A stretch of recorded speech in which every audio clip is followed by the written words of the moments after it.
Hi, my name's Dante, and I'm going to teach you how to play Stormy Monday.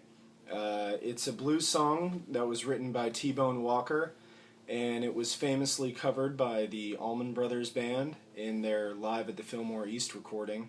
And when people play this song, they typically draw on those two versions as their reference points. So we're going to get started. The reason why I think this is an important song to learn if you're a beginning blues player is it uses some chord voicings that you may not be used to. That can really jazz up your playing, your dominant sevenths, your 9 chords, and your minor seventh chords. And it also gets you out of the sort of typical chunky Chicago blues rhythm, which is great, but at some point you want to spice it up a little bit, and this is a great song to do that and change the tempo and change the cadence of the way you move through chords. So we're going to play this song in the key of A. So your 1 chord is going to be an A dominant 7th chord, or an A7. You can voice it as a bar chord, and that's fine. I prefer to voice it using the 3 essential chord tones that make up the chord, which are the root note, which is an A, the flatted 7th, which is a G, and your 3rd, which is a C sharp.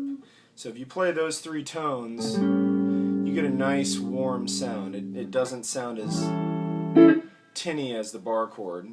So that's why I like to use that voicing. So you start off on your 1, and the Allmans added in that little 6th slide up, so you're going to start at your 5th fret and play a minor shaped 6th chord, and you're going to slide it up one whole step and then back, and that's going to kind of be your tag on these chords. So the 1 starts off,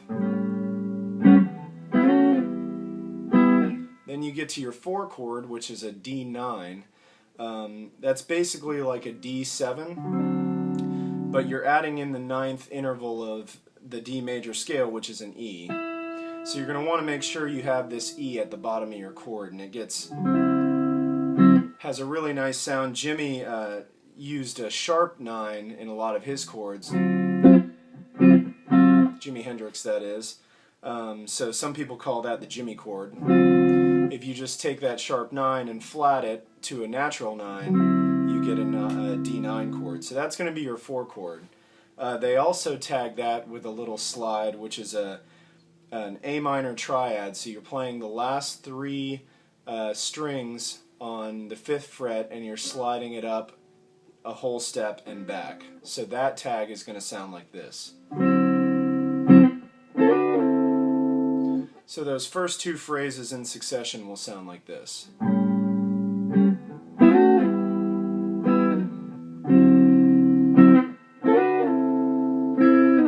Now you're back to your 1. T-Bone Walker had an interesting way of dancing around the 1 rather than sitting on it, and he walked around it chromatically. It's something that you're going to have to ear out, but the typical sound is going to be like this.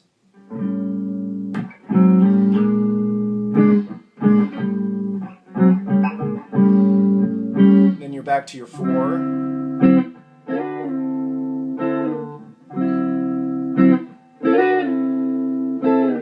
Now here's where the interesting part of this song comes. You get back to your 1, and we're going to have this climb, which is essentially going to serve as sitting over the 5 chord, which would be an E.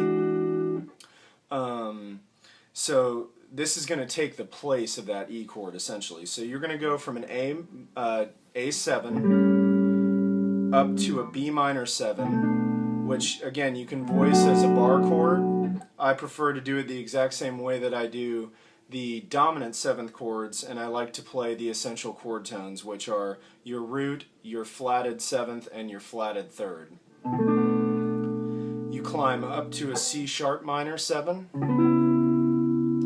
down to a C minor 7, and then you hang on this B minor 7.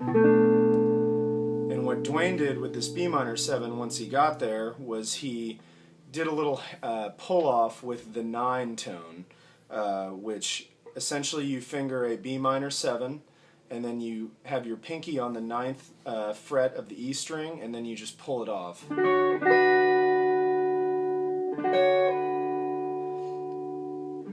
And that's the end of that phrase. So the whole phrase is going to sound like this.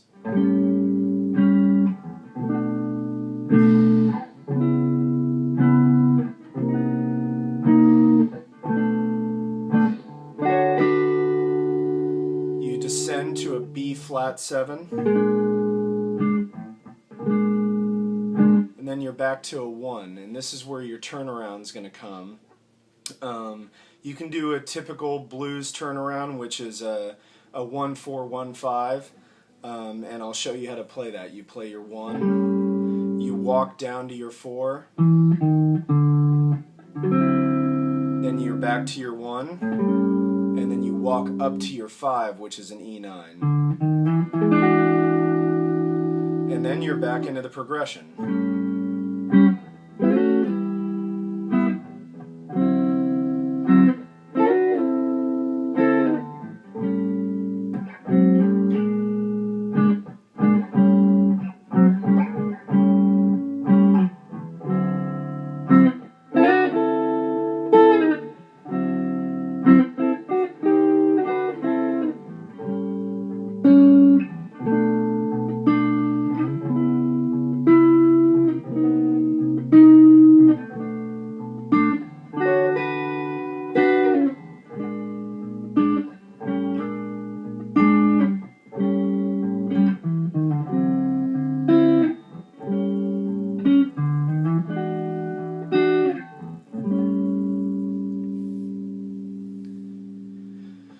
Now, it seems complicated, and it really isn't. It's really just a different way of moving around a 1-4-5 blues progression. You're going to have to listen along with the recordings to kind of figure out the cadence of the way you move in and out of the chords, but little half-step, little chromatic slides into the chords just work really well, and they're super easy. You can slide into every chord in this progression, so.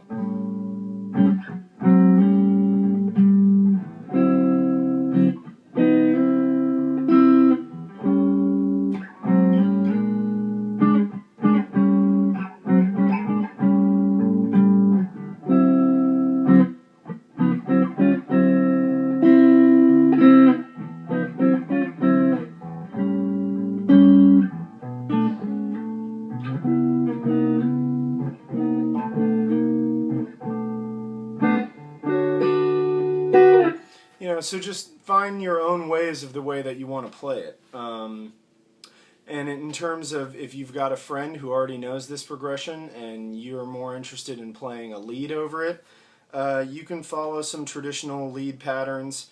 You can play your major pentatonic over the 1 chord and the 5 chord. You can play a minor pentatonic over the 4 chord. All those things are just different ways of kind of spicing up the same blues.